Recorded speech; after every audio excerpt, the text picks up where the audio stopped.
নমস্কার বন্ধুরা, শর্টকাট রান্নাবান্না চ্যানেলে তোমাদের সবাইকে আবারও একবার স্বাগত জানাই। আজ তোমাদের সঙ্গে শেয়ার করব পাকা আমের ম্যাঙ্গো ক্যান্ডি। এটা বানানো খুবই সহজ, তবে অনেকটা প্রসেসটা হলো ওই আমসত্ত্ব বানানোর মতো।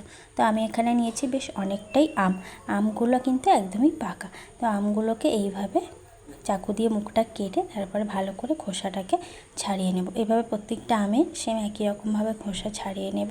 দেন আমগুলোকে এইভাবে ছোট ছোট করে কেটে নেব।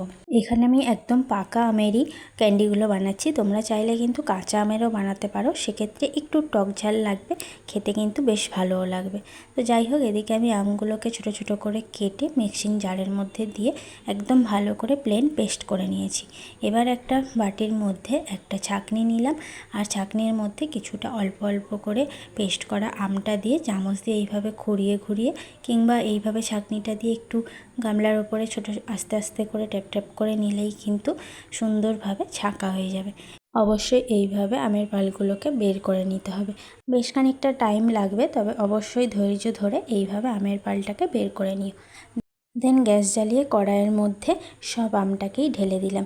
অবশ্যই কড়াইটা গরম হওয়ার পর এরপরে বেশ খানিকক্ষণ ধরে ওই 5 থেকে 7 মিনিট মতো আমটাকে এইভাবে কড়াইয়ের মধ্যে নাড়িয়ে চাড়িয়ে নেব। দেন এর মধ্যে দিলাম সামান্য একটু লবণ আর বেশ খানিকটা চিনি। আমি বড় চামচে 2 চামচ চিনি দিয়েছি। তোমরা অবশ্যই চিনিটা বুঝে শুনেই দিও, একটু বেশি পরিমাণ চিনিই লাগবে। এইভাবেই কিন্তু বেশ খানিকক্ষণ ফুটিয়ে নিলাম। এবার আমি দুটো থালা নিয়েছি, থালার মধ্যে অল্প অল্প করে তেল ঢেলে দিলাম। তোমরা চেষ্টা করবে এখানে সর্ষের তেল দেওয়া, আমি ভুলবশত সাদা তেল দিয়ে ফেলেছি। তো যাই হোক, তেলগুলোকে এইভাবে থালার মধ্যে আমি চারিদিক থেকে বুলিয়ে দিলাম। এবার ততক্ষণে দেখো এটা ফুটতে ফুটতে কিন্তু একদম অনেকটাই কমে গেছে আর জেলি জেলি একটা থিকনেস চলে এসছে। তখনই এটা আমি থালার মধ্যে এইভাবে ঢেলে দিলাম। এইবার থালাটাকে চারিদিক থেকে এইভাবে আস্তে আস্তে ঘুরিয়ে ঘুরিয়ে দিতে হবে। কিছুটা খুন্তির সাহায্যেও আমি ঠিক করে দিলাম, মানে পুরো থালাটা জুড়ে এইভাবে আমি আমগুলোকে আমি ছড়িয়ে দিলাম। এবার এটাকে রোদে দিতে হবে। আমি এটাকে 2 দিন টানা রোদে দিয়েছিলাম, যেহেতু রোদটা ভালো ছিল তাই 2 দিনেই ভালো মতো শুকিয়ে গেছে। এবার চলো এগুলোকে কেটে নেব। কেটে তোমরা এটাকে আমসত্ত্বর মতো লম্বা লম্বা করে তুলতে পারো, এছাড়া যদি চাও এইভাবে গোল গোল ক্যান্ডির মতো করে নিতে পারো। তো আমি এবারে এটাকে ক্যান্ডির শেপ দিয়েছিলাম।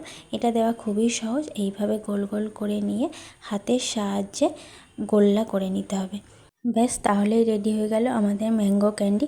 অবশ্যই বাড়িতে একবার ট্রাই করো, ছোট বড় সবারই পছন্দ হবে। আজ তবে আসি, বাই বাই।